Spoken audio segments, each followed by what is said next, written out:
The authors acknowledge that this podcast was recorded on the traditional, unceded lands of the Lekwungen peoples. Hello, and welcome back to Stories from Space. I'm your host, Matt Williams, and today we have a very special episode which pays tribute to the Voyager program and the two probes, Voyager 1 and Voyager 2. And this special tribute episode is inspired in large part by the fact that recently, on April 18th, 2024, NASA mission controllers indicated that contact had been restored with the Voyager 1 probe, which means both probes are now back in touch with NASA's Deep Space Network.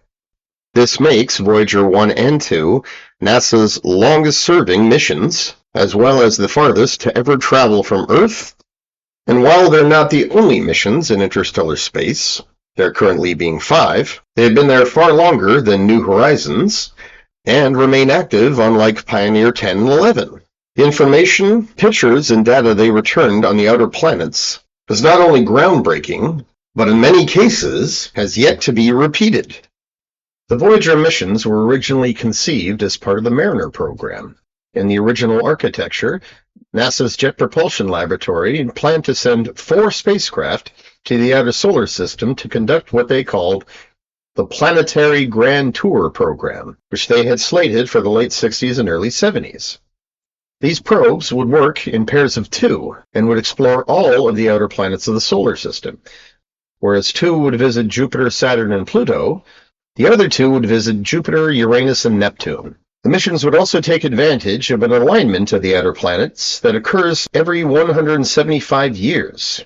This alignment would provide gravitational assists, allowing the missions to pick up velocity as they traveled farther out to the edge of the solar system and eventually achieving escape velocity to become the first missions to explore interstellar space.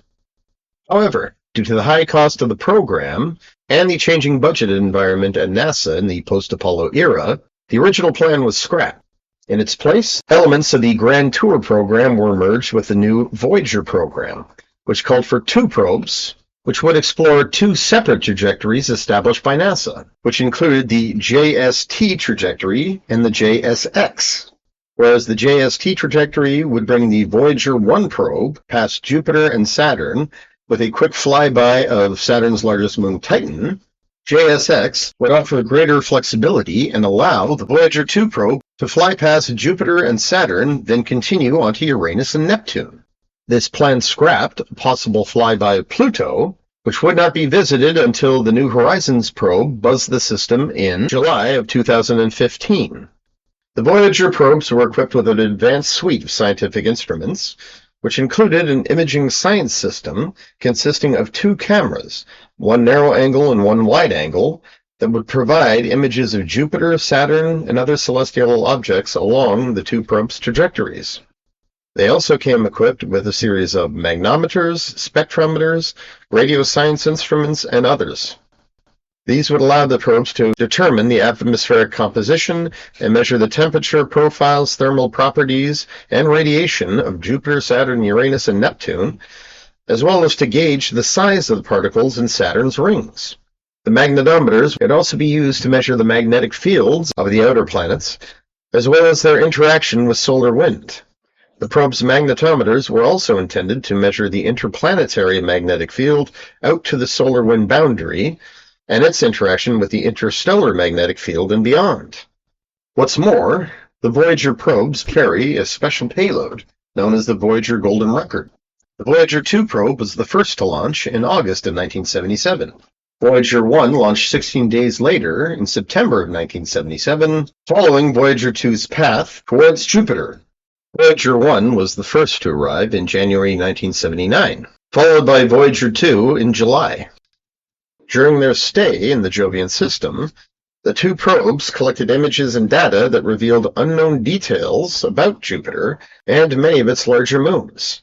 In particular, the Galilean moons, Io, Europa, Ganymede, and Callisto.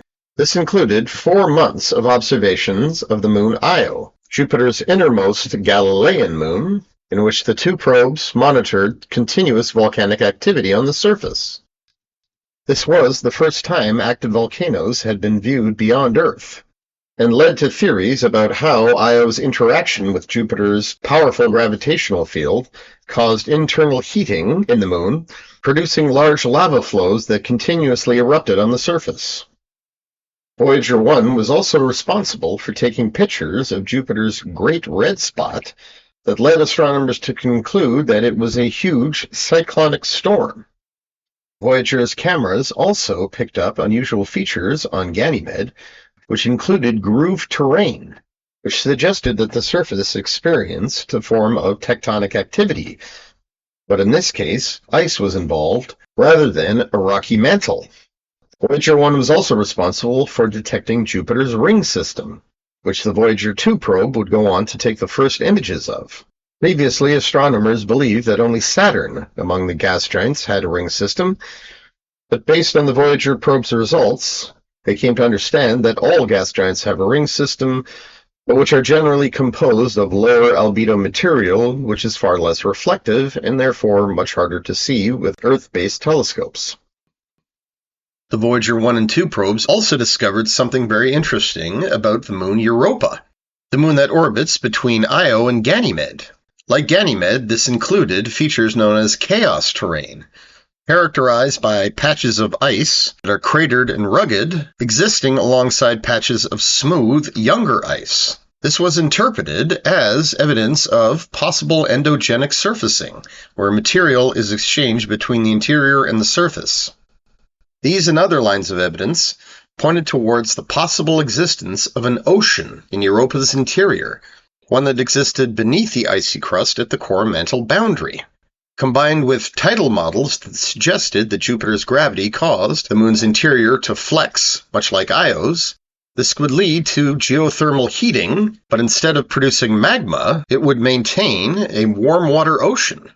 Based on the way geothermal vents and deep-sea fissures are associated with life here on Earth, it also led to speculation that this ocean could support extraterrestrial life forms, which could range from simple microbial organisms to larger aquatic organisms.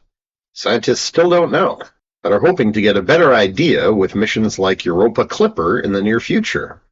Next, the probes moved on to Saturn, where they studied its fabulous rings, discovered new moons, and examined its largest moon Titan with a close flyby.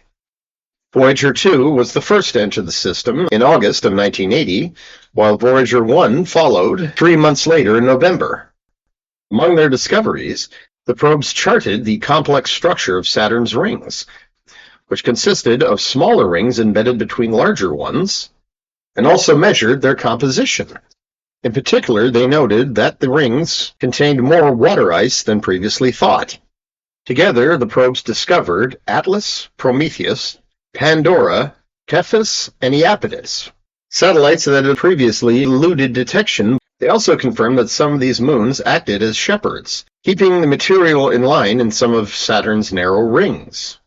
And images taken of the South Pole, once stitched together by mission controllers back at Earth, revealed Saturn's hexagonal-shaped weather feature, which remains a source of fascination and mystery for astronomers, and has since been imaged extensively by the Cassini-Huygens mission. Last, but certainly not least, both probes revealed some surprising things about Saturn's largest moon Titan, and its relatively small, but very significant moon Enceladus. This included the fact that Enceladus had a highly reflective surface that also appeared very young, in the sense that it lacked impact craters. Combined with the fact that Enceladus orbited within Saturn's E-ring, this led scientists to conclude that Enceladus was responsible for replenishing material in this ring.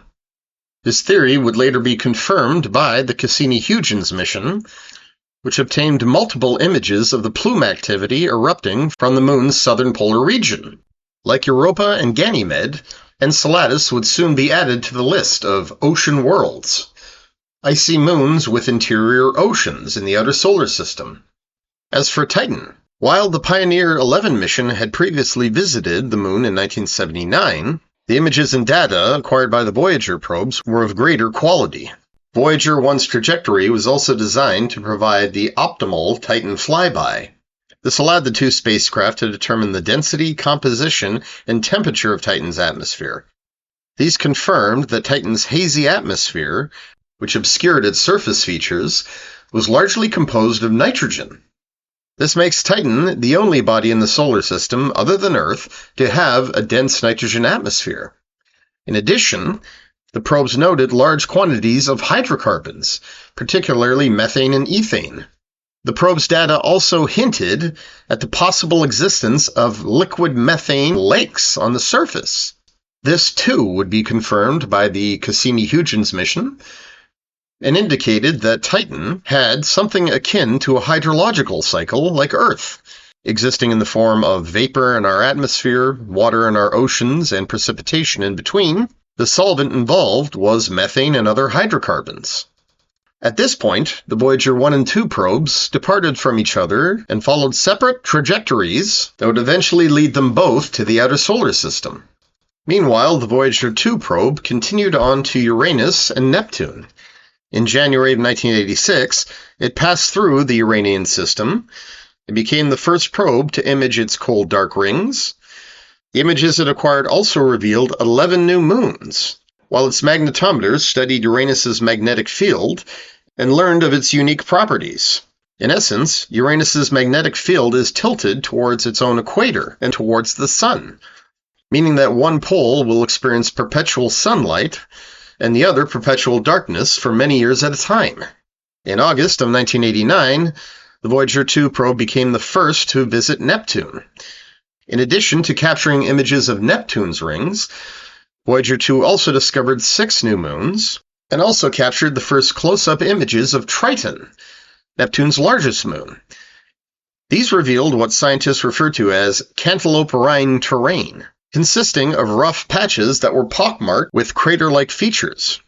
Voyager 2 also became the first probe to capture images of Triton's impressive geysers, indicating that Triton also experienced cryovolcanism, suggesting that it too may have an interior ocean. Last but not least, Voyager 2 captured images of the Great Dark Spot, a massive rotating storm in Neptune's southern hemisphere, similar to Jupiter's Great Red Spot. Meanwhile, the Voyager 1 probe conducted the Blue Dot campaign. This took place on February 14, 1990, and was suggested by Carl Sagan as part of a solar system family portrait.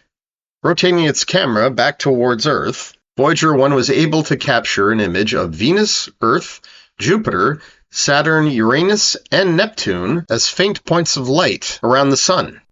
From this portrait, the best-known image of Earth ever taken was produced, known as the pale blue dot. This image inspired Carl Sagan to consider the fragility and uniqueness of our planet.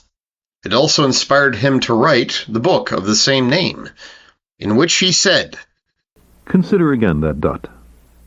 That's here. That's home. That's us. On it, everyone you love, everyone you know, everyone you ever heard of, every human being who ever was, lived out their lives.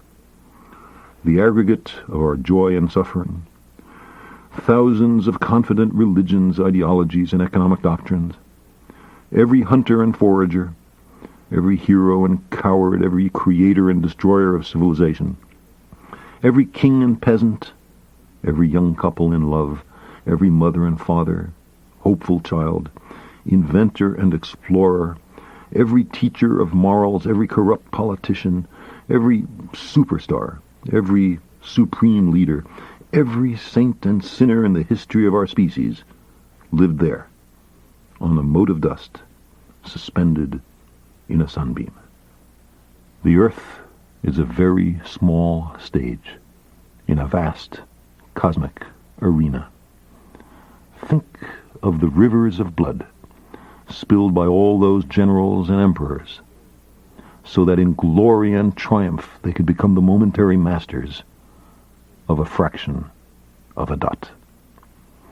Think of the endless cruelties visited by the inhabitants of one corner of this pixel on the scarcely distinguishable inhabitants of some other corner.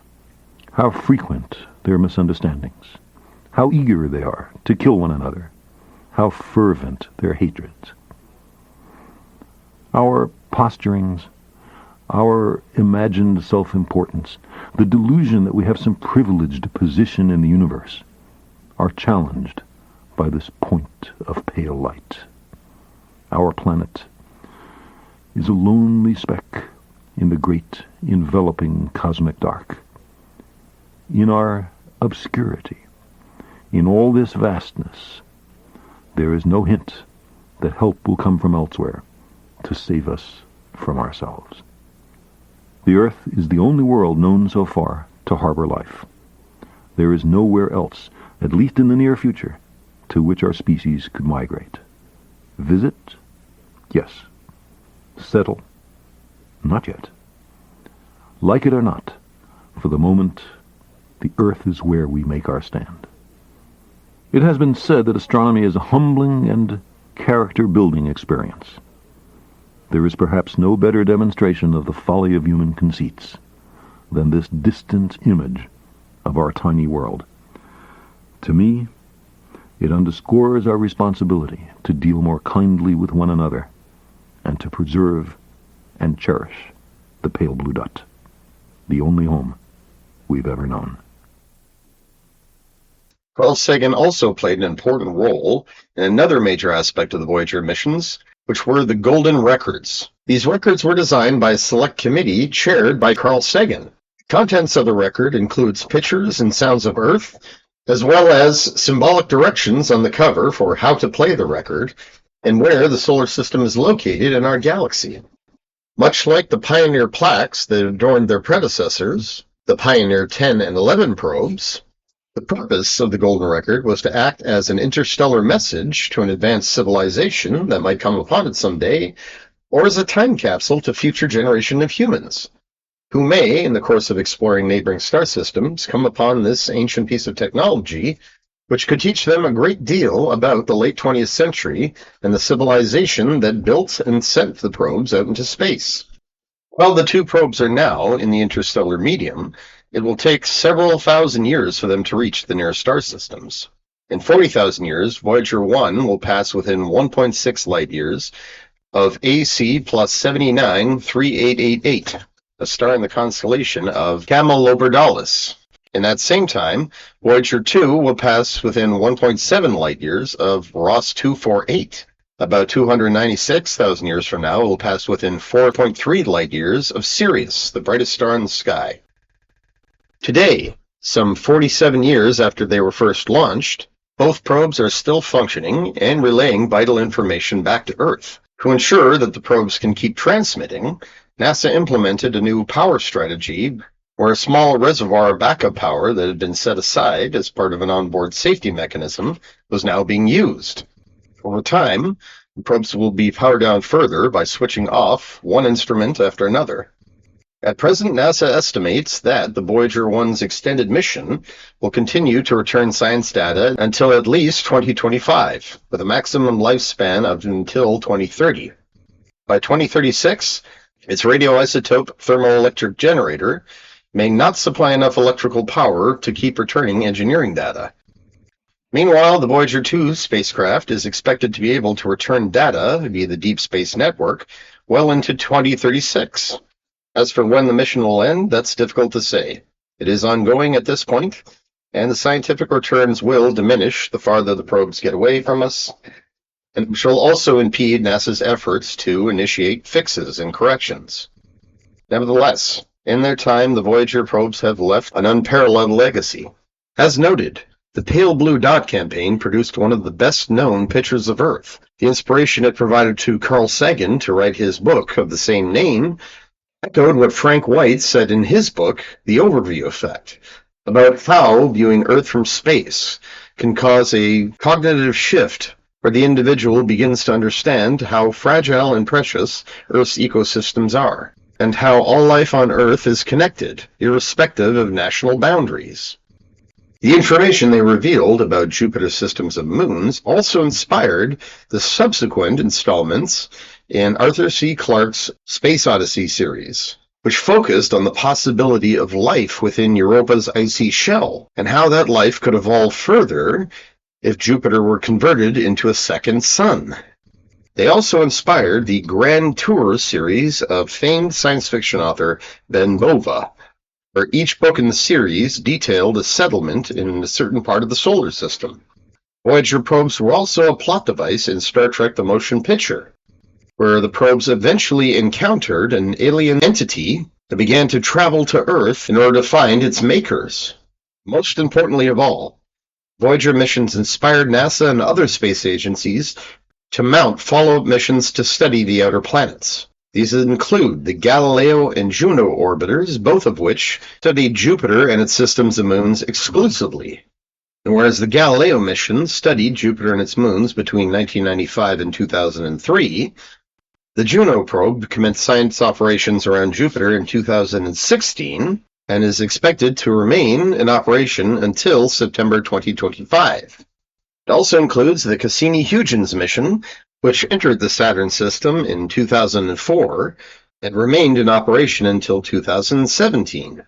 And then you have the New Horizons mission, which became the very first spacecraft to visit Pluto on July 14, 2015, and subsequently visited a Kuiper Belt object known as Arrokoth on January 1, 2019. In the near future, NASA, the European Space Agency, and others hope to pick up where the Voyager probes and their successors left off.